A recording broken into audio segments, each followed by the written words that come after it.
Donc, nous continuons, même si en rappelant que nos mots actuels s'inscrivent dans cette guerre bilatérale entre nous et le roi de France et ses colonies africaines, le président Emmanuel Macron.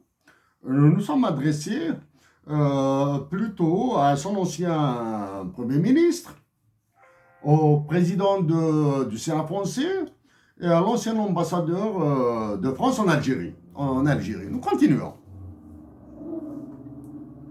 Formellement, l'Algérie est indépendante. Elle jouit du caractère de personne morale de droit international. L'Algérie est membre de l'Organisation des Nations Unies et membre d'autres organisations internationales, qu'il s'agisse de l'Union africaine, du Fonds monétaire international, de la Banque mondiale et d'autres. Sauf que, bon, maintenant, de la Ligue arabe, la Ligue ou l'Union des pays arabes, sauf que l'Union du Maghreb arabe est inexistante. OK?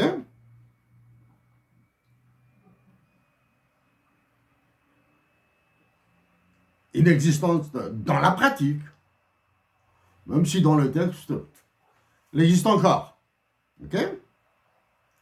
Mais l'Union des pays d'Afrique du Nord avec comme chef de file l'Algérie est inexistante.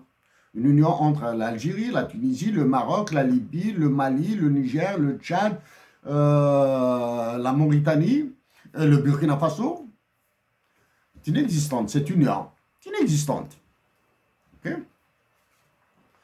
Donc, d'un point de vue formel, l'Algérie est indépendante, elle jouit du caractère de personne morale de droit international, etc. Mais dans les faits,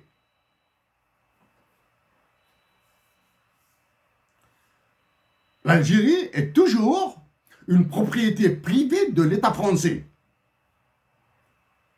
Dans les faits, l'Algérie est une propriété privée de l'État français à travers l'article 6 de l'Organisation du traité de l'Atlantique Nord, the North Atlantic Treaty Organization, de l'OTAN, qui nous confirme ce que nous disons, ce que nous avions dit, ce que nous avons répété aussi, ce que nous répétons aujourd'hui, que le Mouradia d'Alger, là, est vraiment une conciergerie d'Emmanuel Macron. Que les militaires algériens qui sont membres de l'état-major de l'armée algérienne sont au service de Macron. Même si en Algérie, ils se prennent pour des généraux. Alors que dans les faits, ce sont des soldats de l'armée française aux ordres d'Emmanuel Macron. Donc, à vous trois, en tant qu'échantillon représentatif de cette classe politique française plutôt raciste, vous trois, vous êtes un échantillon.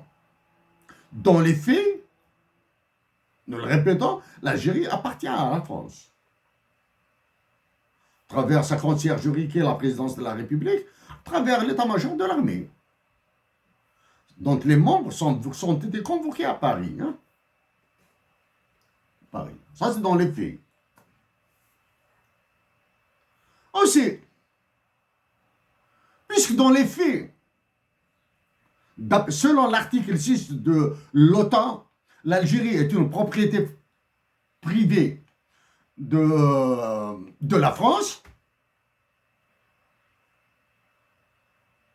les Algériens, par conséquent,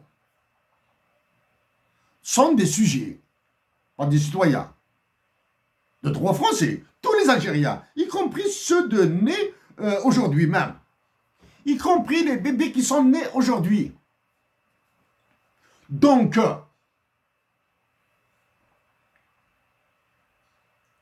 ils sont en droit de s'installer en France, avec ou sans accord.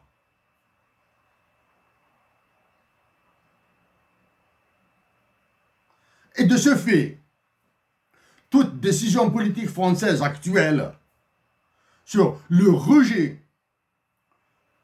de l'installation des Algériens en France, en les forçant à s'installer en Algérie,